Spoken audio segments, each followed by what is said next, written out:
প্ৰিয় বন্ধু আপুনি জানেনে SBI অৰ্থাৎ ষ্টেট বেংক অফ ইণ্ডিয়াত এনেকুৱা এটা আঁচনি আছে য'ত আপুনি কৰা ইনকামৰ মাত্ৰ 10% এটা ইনভেষ্ট কৰিলে নতুবা 3000 টকাকৈ জমা কৰিলে এই 3000 টকাৰে সম্পূৰ্ণ 1,67,69,936 টকা পৰ্যন্ত ইনকাম কৰিব পাৰিব।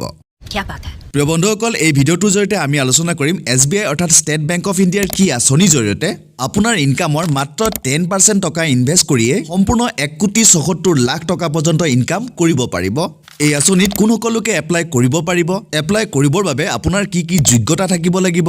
এপ্লাই কৰাৰ আগতে কি কি কথা ধ্যান ৰাখিব লাগিব, লগতে ইনভেষ্টমেন্ট কৰি কিমান টকা ইনকাম কৰিব পাৰিব তাৰ ক্যালকুলেশন কৰিও দেখুৱাম। আপুনি ভিডিঅ'টোত এটা লাইক কৰি দিয়ক, লগতে আপোনাৰ বন্ধু বা বান্ধৱীক ভিডিঅ'টো শ্বেয়াৰ কৰি দিবলৈ একেবাৰে নাপাহৰিব। আৰু যদিহে পোনপ্ৰথমবাৰৰ বাবে মোৰ চেনেলটোত ভিডিঅ' চাই আছে তেনেহলে চেনেলটো সাবস্ক্ৰাইব কৰি দিব আৰু ওচৰত থকা বেল আইকনটো টিপি নটিফিকেশন অন কৰি ল'ব। প্ৰিয় বন্ধুসকল এই ভিডিঅ'টোৰ জৰিয়তে আমি আলোচনা কৰিম SBI কন্ট্ৰা ফান্ড ডাইৰেক্ট প্লেন গ্ৰোথৰ বিষয়ে। বন্ধুসকল SBI কন্ট্ৰা ফান্ড 1 জানুৱাৰী 2013 চনতে লঞ্চ হৈছিল। লগতে এই স্কিমটো লঞ্চ হোৱাৰে পৰা আজিৰ ডেটলৈ 18.23% পৰ্যন্ত গ্ৰাহকসকলক ৰিটাৰ্ণ দিছে। লাষ্ট ইয়াৰ এই স্কিমটোত ইনভেষ্টমেন্ট কৰা লোকসকলক সম্পূৰ্ণ 41.93% পৰ্যন্ত ৰিটাৰ্ণ প্ৰদান কৰিছে। যোৱা 3 বছৰত এই স্কিমটোত ইনভেষ্টমেন্ট কৰা লোকসকলে সম্পূৰ্ণ 25.75% পৰ্যন্ত ৰিটাৰ্ণ লাভ কৰিছে। লগতে যোৱা 5 বছৰত এই স্কিমত ইনভেষ্টমেন্ট কৰা লোকসকলে ৰিটাৰ্ণ লাভ কৰিছে 33.20% আৰু যোৱা 7 বছৰত এই স্কিমটোত ইনভেষ্টমেন্ট কৰা লোকসকলে ৰিটাৰ্ণ লাভ কৰিছে 20.70%। অৰ্থাৎ আপোনালোকে এই যোৱা 7 বছৰ ৰিটাৰ্ণ দেখিয়ে গম পাইছে এই স্কিমটোৰ ৰিটাৰ্ণ অন ইনভেষ্টমেন্ট কিমান ভাল হয়। লগতে আপোনালোকে এই স্কিমটোৰ ইনভেষ্টমেন্ট ডিটেইল যদি চাব বিচাৰে তেনেহলে এই স্কিমটোৰ AUM অৰ্থাৎ এছেট আন্ডাৰ মেনেজমেন্ট 41,327 কৰোৰ। অৰ্থাৎ এই স্কিমটোত আপোনাৰ আৰু মোৰ দৰে বহু লোকে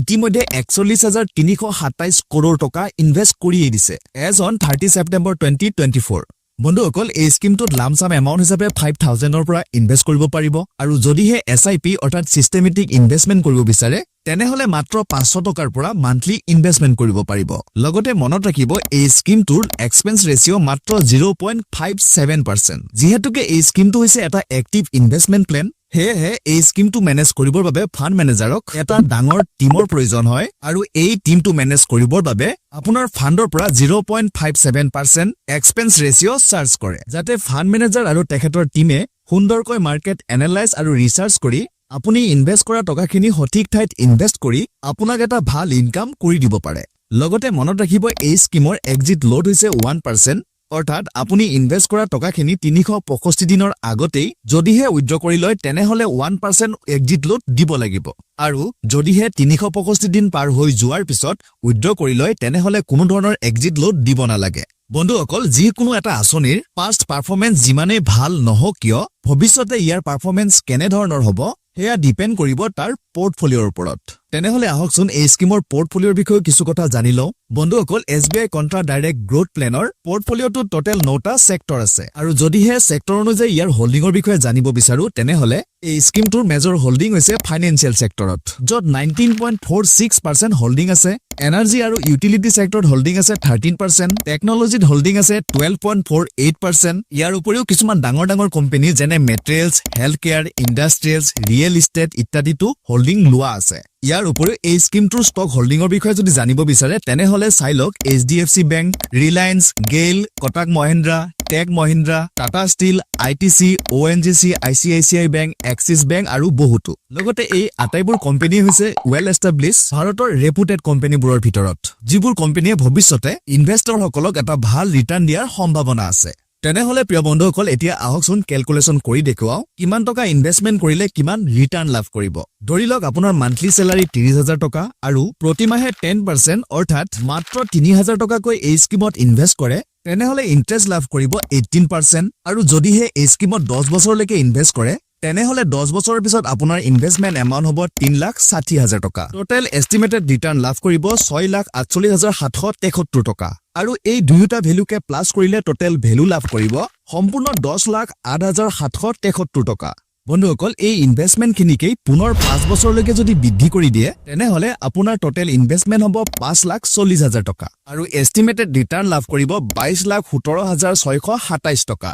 আৰু এই দুয়োটা ভ্যালুকে প্লাস কৰি দিলে টোটাল ভ্যালু লাভ কৰিব সম্পূৰ্ণ ২৭,৫৭,৬২৭ টকা এতিয়া পুনৰ এই ইনভেষ্টমেন্ট কিনিকে পুনৰ 10 বছৰলৈকে যদি ইনক্ৰিজ কৰি দিয়ে অৰ্থাৎ মাত্ৰ ৩০০০ টকাকৈ 25 বছৰলৈকে ইনভেষ্ট কৰে তেনেহলে আপোনাৰ টোটাল ইনভেষ্টমেন্ট হ'ব 9 লাখ টকা তেতিয়া আপুনি এস্টিমেটেড ৰিটাৰ্ণ লাভ কৰিব ১,৬৫,৬৯,৯৬৩ টকা আৰু এই দুয়োটা এমাউন্টক প্লাস কৰি আপুনি লাভ কৰিব ১,৭৪,৬৯,৯৬৩ টকা অৰ্থাৎ আপুনি লাভ কৰা স্যালাৰিত মাত্ৰ 10% অৰ্থাৎ ৩০০০ টকাকৈ ইনভেষ্টমেন্ট কৰিয়ে SBI কন্ট্ৰা ডাইৰেক্ট গ্ৰোথ প্লেনৰ জৰিয়তে সম্পূৰ্ণ ১,৭৪,০০,০০০ টকালৈ ইনকাম কৰিব পাৰিব কাৰণ লং টাৰ্মৰ বাবে যদি আপুনি ইনভেষ্টমেন্ট কৰে তেনেহলে এই স্কিমৰ জৰিয়তে কম্পাউণ্ডিং ইন্টাৰেষ্ট লাভ কৰিব যাৰ জৰিয়তে আপুনি মাহে মাহে কৰা ৩০০০ টকা ইনভেষ্টমেন্টে ১ কোটি টকালৈ ৰিটাৰ্ণ অন ইনভেষ্টমেন্ট কৰি দিব পাৰে ইয়াৰ উপৰিও এই স্কিমৰ জৰিয়তে আপোনালোকে লামসাম এমাউন্টটো ইনভেষ্ট কৰিব পাৰে ধৰি লওক আপুনি ৰিসেন্টলি আপোনাৰ কিবা এটা প্ৰপাৰ্টি বিক্ৰী কৰিছে আৰু সেই টকাখিনি যদি লামসাম এমাউন্টত ইনভেষ্টমেন্ট কৰি থৈ দিয়ে